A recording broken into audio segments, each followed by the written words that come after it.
Hi, welcome back to my channel.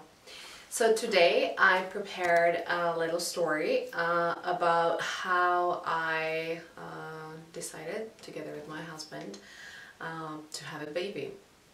So for some it can be very easy, people just decide and oops, they're pregnant. Some people don't even decide and they get pregnant.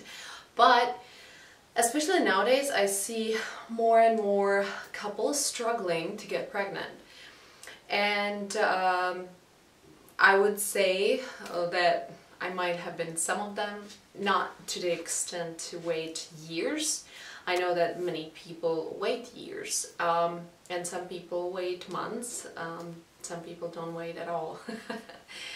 But I just wanted to share a little bit today about how I just felt that, I wanted to get prepared mentally and physically to conceive, and then how it came about when it came to time. So in 2013 I got married to my husband, and I remember exactly the day. I was the January 1st 2014. We went on this hike with our meditation group. And we were just, chatting, and I was chatting with other people, and then I just got together with my husband, walking along the beautiful Torrey Pines in Southern California with him. And I just told him look, so I think that I feel ready to have a child sometime in the future, and let's just take this year to prepare mentally and physically to get ready to become parents, and then, well, as much as you can be. And then next year we are gonna try to conceive. And he got, totally shocked, oh my god, are you crazy? You just got married half a year ago. This is too soon, I'm not ready. And I was just yeah, but we're not gonna try for this year, physically to get pregnant. So we have a year, we have 1 year to, mentally prepare ourselves, get into the space of just, having that space in our lives. And the first reaction was, for me at least, very unexpected. I didn't know that my husband is gonna be so almost opposed to the idea. But I told him look, I'm 32. Was I 32? Yes, I was. No. How old was I? Okay. 2014, I was 32, yes. So I just felt I wanna wait around too much, because when you get to the 35 or over 35, you are considered as risk pregnancy, you're considered older. And so I didn't want to fall into that category, and I knew that it can take time. So we took that year to, mentally and physically prepare, doing some cleanses and exercise and just being healthy, eating healthy, and trying to emotionally get ourselves into the place where we would be feeling, as self-loving and self-accepting as possible. And then in 2015 we gave it a go, and I had this feeling, superiority feeling of I have it all together, I'm all prepared and I'm ready, so of course it's gonna work out, I'm all spiritual and everything, and I'm in the right place in my head and in my heart, and everything's gonna work out. We did this kind of a ceremony when we asked the spirit or the God or whatever, and did a little bit a blessing to each other, and so we had sage, and we burned it, and it was all sacred. And then we made love, and we made love several times that month. And when it came time, my period came, and I felt very disappointed, and I felt very yeah, disappointed and discouraged. I was like, I kind of like felt deceived or something, you know. I was just like, how is it even possible? I felt ready, my husband felt ready, you know, we gave it a year to get to this place when we were just ready, and like, how is it possible it's not working? So anyways, you know, I swallowed my pride. I felt like, okay, we're gonna give it another month. So next month, you know, when I was kind of like feeling, I even knew throughout the year when my ovulation is happening, like my body just changes, you know, you can, when you are really observing your body and you're doing some physical exploration and observation of yourself, you can see the changes of the cycle. So I knew, but it didn't happen second month, and it didn't happen third month either. And I was getting, I started to be a little bit nervous, and also it came to the place of like the trying to have a baby felt totally like a job. So if you've been there, you know what I'm talking about.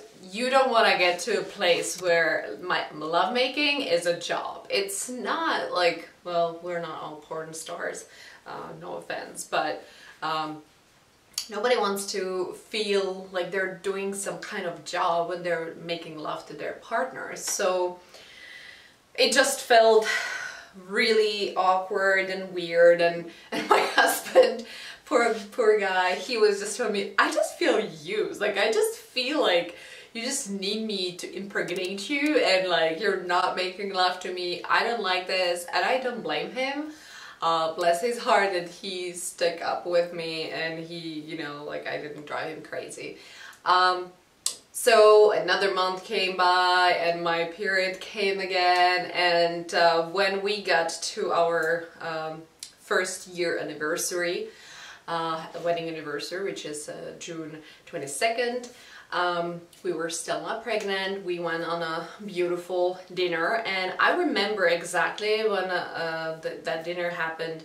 I was in downtown San Diego, and I was just telling my husband, look, you know, even if we won't get pregnant, I just feel pretty complete. You know, I feel at this point, I don't think it's necessary to have a child for me to fulfill my life. I know that for some people it's super important to have children in their life, but I just felt like for me it's not the end of the world if we won't have kids. I just told him, you know what, I feel content, I feel very happy with our life, I feel very happy just by your side, and I just really enjoy this life together with you. So I really remember it was like a moment of just the humbleness and feeling content and feeling like I'm not pushing, I'm not trying to force something. And I was really in a very good place of like, you know what, if it doesn't happen, it doesn't happen. And I knew that I'm not a person who would go over to the top and back and beyond to get pregnant.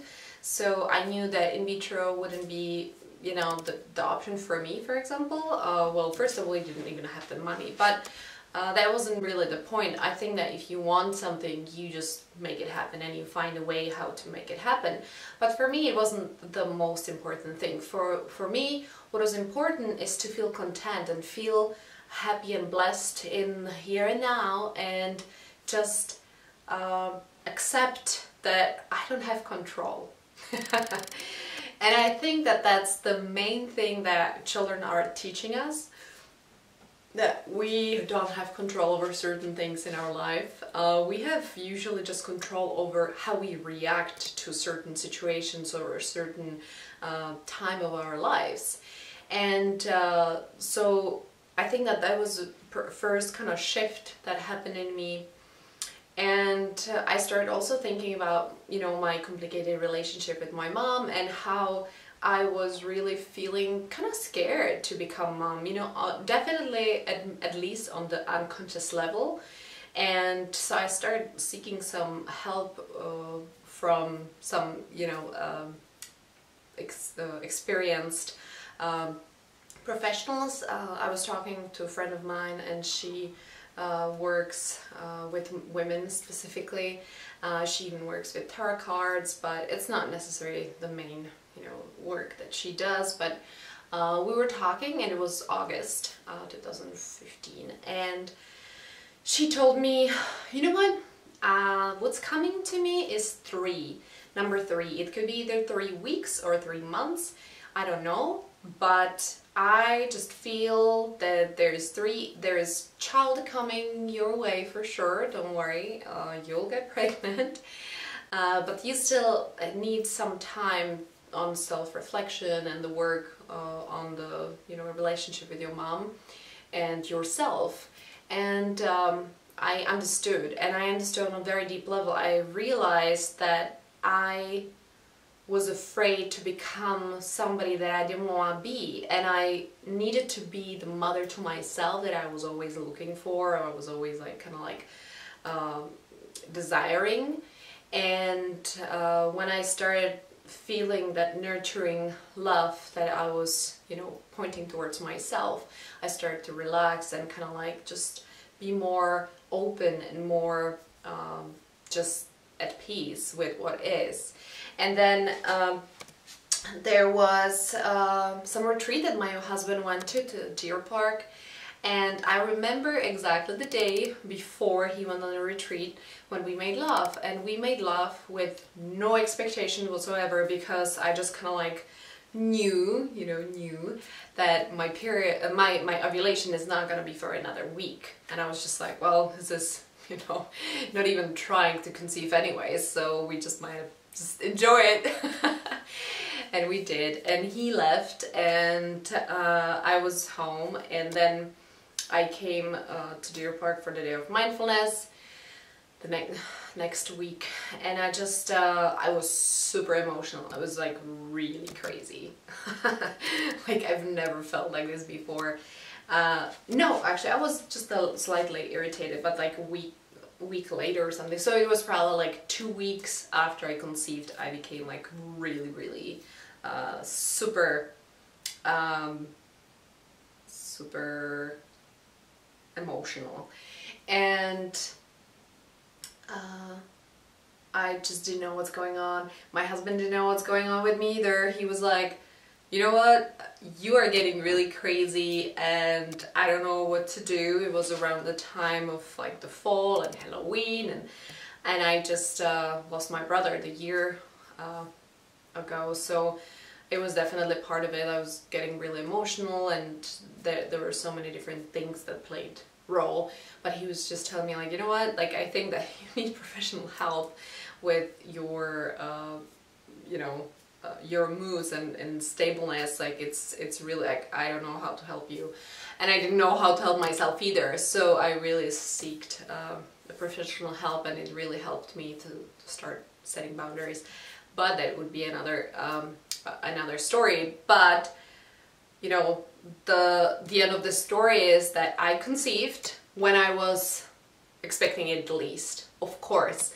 And everybody tell you that, and it's so irritating, and it's just so you don't want to hear that when you're struggling and you're really wishing to conceive and become pregnant and have the baby. So the last thing that you would want to know or hear is that you just have to relax and let go of the control. That's why many people tell you, even my sister-in-law, that maybe if you get drunk it might work. But my husband is in recovery, and I don't drink much either, so that was not an option for us. But I just feel really humbled by this experience, because it took us 10 months to get pregnant, which is not that long. But when you're in it, it feels freaking long. And I definitely admire people who take years to get pregnant and they don't give up and they really are determined. And it shows what are your priorities in your life and what is important to you. I obviously didn't need to have children in my life. I'm happy to have my child. Sometimes it's pretty hard. But of course there are so many beautiful moments that just always wait out. But that's my contribution, that's my story for today. I hope that it might inspire somebody to just relax into what is happening in your life and not to try controlling what you can control, and just be more content with what is and what's happening, and be more aware of what we can, how we can react, you know, what are our reactions, or what are our feelings and thoughts in the situation that we're encountering, rather than trying to control it, because we have no control anyways. We have no control if there is going to be an earthquake, or if there is going to be conception, because it's pretty a huge miracle actually. So stay positive, stay, you know, don't lose your enthusiasm and your courage. If you really want it, I believe that it can happen.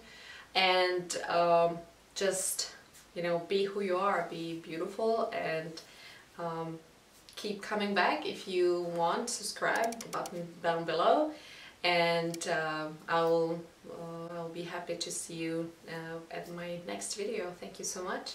Leave a comment if, you know, if something like that worked for you as well. What experience did you have with conception, and how long did you struggle or not struggle? I will be happy for all your comments. Not the haters one though.